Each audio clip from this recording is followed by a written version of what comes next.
అందరికీ నమస్తే, welcome to our channel. Present మనతో పాటు గెస్ట్గా ఉన్నారు పొలిటికల్ అనలిస్ట్ అశోక్ కుమార్ గారు. సార్ నమస్తే అండి. నమస్తే అండి. సార్, ఇప్పుడు ఒక వార్త బాగా చక్కర్లు అవుతుంది. అదేంటంటే పెద్దిరెడ్డి రామచంద్రారెడ్డి గారు ఎవరైతే వైసీపీలో అత్యంత కీలక నేత అయినటువంటి ఆయన పార్టీ మారిపోబోతున్నారు అని ఒక వార్త వస్తుంది, బీజేపీలోకి చేరబోతున్నారు. సో దాని గురించి మీరు ఏం చెప్తారు? అసలు గతంలో వైఎస్ అవినాష్ రెడ్డి గారి వ్యవహారంలో ఇదే లైన్ వినిపించింది, మీకు గుర్తుందా? అవును.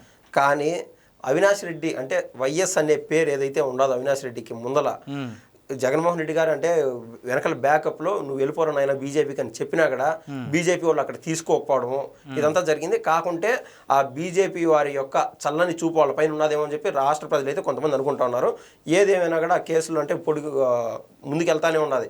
ఇప్పటికిప్పుడు క్విక్ డిసిషన్స్ కోర్టులు కూడా తీసుకోవట్లేదు. వెనకలు ఏం జరుగుతుందో మనకు తెలియనటువంటి పరిస్థితి. ఈ క్రమంలో ఆల్రెడీ మిథున్ రెడ్డి గారు దాదాపు 71 నుంచి 73 రోజులు జైల్లో ఉన్నారు. మనం చూసాం. అంతటా ఆయన అంటే ఎంపీగా అన్నిసార్లు పనిచేసి అది పెద్ద కుటుంబం నుంచి వచ్చి ఆయన జైలుకి వెళ్తాడని ఎవరు ఊహించలా.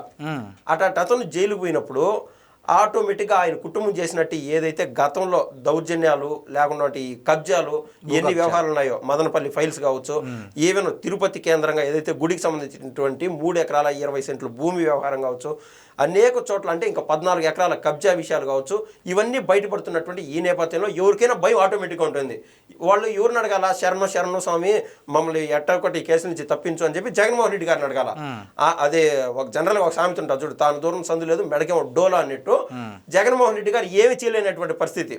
ఏది ఏమైనా కూడా జగన్మోహన్ రెడ్డి గారికి కేంద్ర ప్రభుత్వంతోనూ కేంద్రంలో ఉన్నటువంటి ఎంపీలతోనూ యాక్సెస్ జగన్మోహన్ రెడ్డి గారికి 30% ఉంటే 70% మిథున్ రెడ్డి గారికి ఉన్నది వాస్తవం. కాబట్టి ఇది మనం మాట్లాడుతున్నటువంటి మద్యం స్కాము తీవ్ర రూపం దాల్చింది, దేశమంతా చూసింది. ఏమైనా పార్లమెంట్లో సైతం హాట్ డిస్కషన్ జరిగింది, మనం అన్ని చూసాం. కాబట్టి కేంద్రం అంటే చావు తప్పి కన్ను లొట్టబడినట్టుగా మిమ్మల్ని కూడా అరెస్ట్ చేశాను కదా అని చెప్పి రేపు వేరే ఎంపీలు పార్లమెంట్లో అడిగినప్పుడు మిథున్ రెడ్డి గారి వ్యవహారం ధైర్యంగా చూపించేదానికి వీళ్ళ దగ్గర కూడా ఆస్కారం ఉంటుంది. బీజేపీ వాళ్ళు కావచ్చు, కేంద్రంలో ఉన్నటువంటి పెద్దలు కావచ్చు. సో ఇది కేవలం ప్రీ ప్లాన్డ్గా మాత్రమే ఆయన అరెస్ట్ చేశారు. ఇప్పుడు బయటకు వచ్చేస్తున్నాడు. కాబట్టి ఈ మధ్య మళ్ళీ ఆయన్ని యుఎస్కి తీసుకెళ్లేదానికి ఒకటి సంబంధించినటువంటి కమిటీలో కూడా ఆయన పేరు పెట్టారు. సో వెనకటికి ఈ పరిణామాలన్నీ మనం కన్నా వెలికి తీసి చూస్తే కేంద్రం పెద్దల యొక్క చల్లని చూపు మిథున్ రెడ్డి పైన ఉన్నాయి. కానీ ఇక్కడ జరుగుతుంది ఏంటంటే ఈ మధ్య జగన్మోహన్ రెడ్డి గారిని పోయి మా పరిస్థితి ఏంది, కేంద్రం పెద్దలతో నువ్వు మాట్లాడచ్చు కదా అని అడిగినప్పుడు ఈయన మొహం చాటేయడము, దానికి మించి ఏవెనో గన్నవరం సంబంధించినటువంటి మాజీ ఎమ్మెల్యే వల్లంనేని వంశీమోహన్ని చూడడానికి లేకుండా ఆయన దగ్గరికి పోయినటువంటి పరిస్థితులు జగన్మోహన్ రెడ్డి గారికి మనం చూసాం. కానీ మిథున్ రెడ్డి గారి దగ్గరికి రాలా, కనీసం సంఘీభావం తెలపాలి కదా. ఇవన్నీ చూసి వాళ్ళకి చిర్రెత్తుకొచ్చింది. ఎందుకంటే అన్అఫీషియల్గా మన రాయలసీమకు సంబంధించి ఎవరైనా సరే ఎమ్మెల్యే సీఎం హోదాలో ఉన్నారు అంటే జగన్మోహన్ రెడ్డి గారి పేరు కంటే పెద్దిరెడ్డి రామచంద్రారెడ్డి గారు కుటుంబం విన్నటువంటి పరిస్థితి. ఎందుకంటే వాళ్ళు చేసినటువంటి రాజకీయ పరిణామాలు చూడండి. ఈ రాజంపేటకు సంబంధించి ఏమైంది, సుభాష్ సుబ్రహ్మణ్యం అనే ఆయన్ని పోటీలో పెట్టించారు. ఎట్టో కొట్ట ఏం చేశారో ఈ ఆపోజిట్గా పార్టీలో ఉన్నటువంటి అంటే ఆయన రాయచోటిలో ఉన్నటువంటి వ్యక్తిని తీసుకొచ్చి రాజంపేటలో ఎమ్మెల్యేగా పెట్టినారు. ఎవరు పెట్టారు? టీడీపీ వాళ్ళు పెట్టారు, అంటే ఎమ్మెల్యే కంటెస్టెంట్గా. ఆ క్రమంలో బత్యాల చెంగల్నాయుడు అనే ఆయన ఎమ్మెల్యే సీట్ కోసం పోరాటం. కానీ బ్యాక్ ఎండ్లో మిథున్ రెడ్డి ఏదైతే చాప కింద నీరులాగా చేసినటువంటి ఒక వ్యూహం ఫలించి ఎమ్మెల్యే టికెట్ దక్కింది. ఏది ఏమైనా కూడా ఆయన ఓడిపోయినాడు. ఇప్పుడు ఆయన ఏడిపోయినాడు సేమ్ మిథున్ రెడ్డి గారి యొక్క డైరెక్షన్లో వాపస్ తీసేసుకొని మళ్ళీ వైసీపీలో జాయిన్ చేయించుకున్నారు. ఎవరు? సుభాష్ సుబ్రహ్మణ్యంని. ఈవెన్ మొన్న ఏదైతే ఇది మనం లిక్కర్ స్కామ్కి సంబంధించి లాస్ట్ 5 ఏళ్ళ నుంచి డిస్టిలరీస్ పెట్టి లేదా చిన్నపాటి కుటీరాలు పెట్టి ఏదైతే ఈ మద్యం తయారు చేస్తున్నారో దానికి సంబంధించినటువంటి స్కామ్ కూడా మనం చూసాం. దానంతా టీడీపీ వాళ్ళకు పైన తోచామని చెప్పి అనుకునేటువంటి పరిస్థితులు బూమ్రాంగ్ అయిపోయి మళ్ళీ వెనకటికి ఎవరు చేశారా ఇది 5 ఏళ్ళ నుంచి ఈ లాస్ట్ 1 సంవత్సరంలోపు ఎన్ని చేశారంటే ఎవరు నమ్మరు. ఇలా చేసిన ప్రతి తప్పుని పక్కన వాళ్ళపైన రుద్దుదాం అనుకోవడం, అది బూమ్రాంగ్ అయ్యి వీళ్ళతో వీళ్ళ కన్నెం పుడుచుకోవడం, ఇటువంటి పరిస్థితులను చూసి 1 కాదు 2 కాదు వీళ్ళు చేసినటువంటి ప్రతి వ్యవహారం బయటకు వస్తుంది. కాబట్టి వీళ్ళు బీజేపీలో జాయిన్ అవ్వాలనేది మెయిన్ థీము. కానీ జగన్మోహన్ రెడ్డి గారు ఈ మధ్య ఆయన పెట్టినటువంటి ఒక చిన్నపాటి మీటింగ్లో ఏమన్నాడంటే ఎమ్మెల్యేలు వీళ్ళందరూ కలిసి చిన్నగా ఏదో ఆయన చెవునేశారు. సార్ మనం కూడా ఇక్కడికి అసెంబ్లీకి వెళ్దాం అంటే మీకు అంత భయం ఉండదా ఏమైనా ఉప ఎన్నికలు వచ్చాయని? అంతగా అవసరం అయితే మనోడు ఉన్నాడు కదా పెద్దిరెడ్డి అన్న దొడుకొని పోండి, నేనేమన్నా మీరు పోతానంటే వద్దన్నా అని చెప్పి ఈయన అన్నటువంటి తీరు జగన్మోహన్ రెడ్డి గారు. అంటే అంత నెగ్లెన్షన్గా ఆయన అన్నాడు ఎందుకు ఇంత హాట్ మాట ఎందుకు అన్నాడంటే అంత నెగ్లెన్షన్గా పెద్దిరెడ్డి రామచంద్రారెడ్డిని వెనకటికి ఆయన ఎమ్మెల్యేలను కూడగట్టున్నాడు 5 మంది ఎమ్మెల్యేల పైన. రేపు బీజేపీలో జాయిన్ అవ్వాలంటే మీకు ఈ యొక్క మా పార్టీ నుంచి 5 ఎమ్మెల్యేలు లాక్కొని వస్తాను. తర్వాత ఎలక్షన్స్ లో మీరు గతంలో ఏదైతే ఎమ్మెల్యే సీట్లు తీసుకున్నారో మీ కూటమి కేంద్రంగా వెనకటికి 10 నుంచి 12 కూడా వెనకటికి పెంచుకునేదానికి అవకాశం ఉంటుంది రానున్న ఎలక్షన్స్లో అనేటువంటి ఇటువంటి ఆఫర్లు కానీ చర్చలు అన్ని జరిగినాయి. ఎటు ఒక ఎంపీ కలిసి వస్తాడు ఏది కేంద్రంలో ఎవరు మన మిథున్ రెడ్డి, ఆయనకు పెద్దల అండదండలు ఉన్నాయి, అంతో ఇంతో కొంచెం చదువుకున్నటువంటి వ్యక్తి కాబట్టి ఆయన తీసుకోవడానికి సిద్ధంగా ఉన్నాడు. బీజేపీలోకి అయితే పోతాడు అని చెప్పి బయట ఊహాగానాలు ఉన్నాయి. నేనైతే ఖచ్చితంగా 80% మ్యాక్సిమం ఛాన్సెస్ ఉన్నాయని నేనైతే అనుకుంటున్నాను. సార్ ఇప్పటికే వైసీపీ పార్టీ చాలా వరకు నిర్వీర్యం అయిపోయింది, ఎందుకంటే ఒక్కొక్కరు నెమ్మదిగా తప్పుకుంటున్నారు కదా. మరి ఇటువంటి సీనియర్ నేత తప్పుకోవడం వల్ల పార్టీ పరిస్థితి ఏమంటారు అసలు? ఏమంటారు రేపు మొన్నాడు ఇది ఏదన్నా ఒక సభ పెట్టేది రపా అంటారు. ఇవన్నీ ఏది మసిబుసి మారేడికాయ చేసినట్టు ఉన్నటువంటి రాజకీయ పరిస్థితులన్నీ నిర్వీర్యం అయిపోయినారని చెప్పి జగన్మోహన్ రెడ్డి గారు ఒక భూత కల్పనలోను లేకుండా ఒక హెలోజినేషన్ లో ఉన్నాడు. ఈయన సభ పెట్టినప్పుడు లేదంటే సభ పెట్టే ధైర్యం ఉందంటారా జగన్మోహన్ రెడ్డి గారికి ఈ కాలంలో? సభ అంటే ఎన్ని బస్సులు కావాలా, లేకుంటే వాళ్ళు వెహికల్స్ అరేంజ్ చేసుకున్నా కూడా వాళ్ళు పోయే వాళ్ళకి మందు బీర్లు చెడ్డ మంచి ఎన్ని చేయాలా? జగన్మోహన్ రెడ్డి గారు ఈ మధ్య చెప్పినాడు కదా ఆర్థికంగా నేను అంతంత మాత్రమే అని చెప్పి. సహజంగా అక్కడ టీ కూడా ఇవ్వనంత రిజర్వ్డ్ పర్సన్ జగన్మోహన్ రెడ్డి గారు.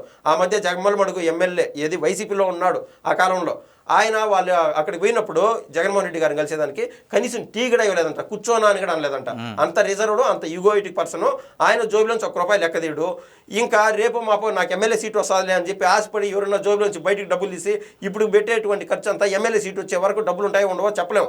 అసలు జగన్మోహన్ రెడ్డి గారు ఇతనికి టికెట్ ఇస్తాడో ఇవ్వడో చెప్పలేం.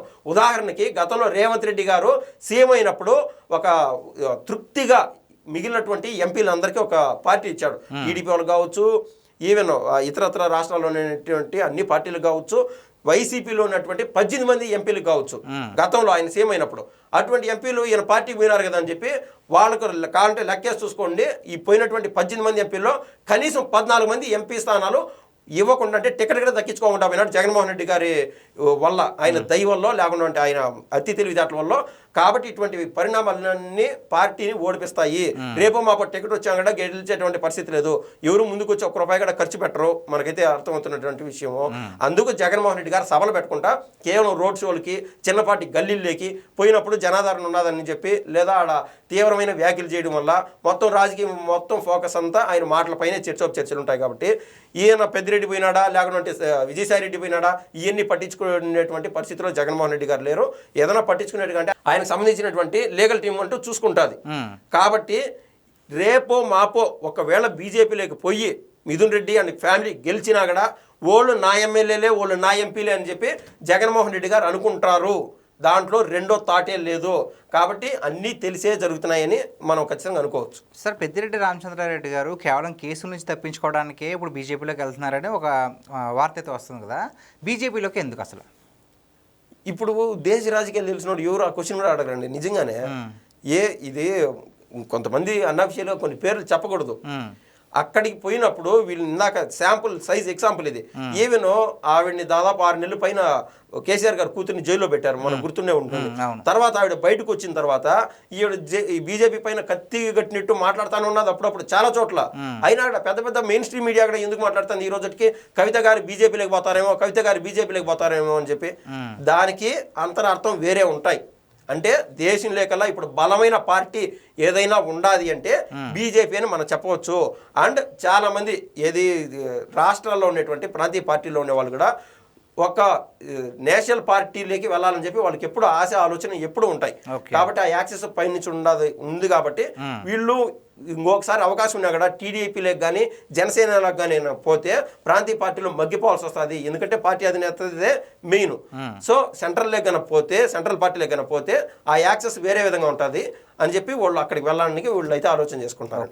థ్యాంక్ యూ అండి, ధన్యవాదాలు.